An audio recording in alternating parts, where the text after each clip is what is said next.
প্রেম আর বিবাহিত জীবন এক না। বছর কয়েক প্রেম করে প্রিয় মানুষকে বিয়ে করাটাই সাকসেস না।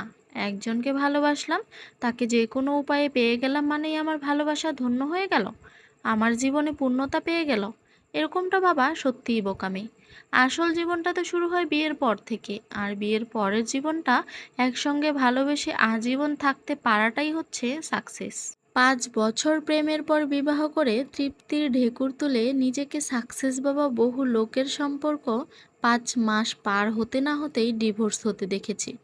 বিয়ের আগেকার শতভাগ ভালোবাসা নেমে আসতে দেখেছি অঙ্কের শূন্যের কোটায়। সারাদিন ফোনে কথা বলে, মেসেজ দিয়ে, সপ্তাহে একদিন দেখা করে, গিফট দিয়ে, গিভ অ্যান্ড টেক একটা সম্পর্ক যে কেউ এগিয়ে নিতে পারে, কিন্তু বিয়ের পর দায়িত্ব নিয়ে, যত্ন নিয়ে জীবনের শেষ অবধি সম্পর্ক এগিয়ে নেওয়া মোটেই সহজ কাজ নয়।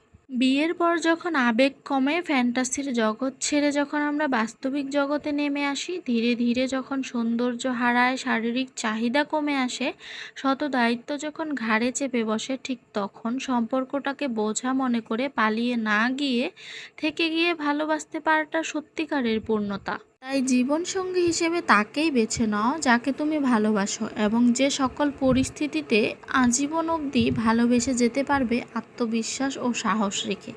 কপি।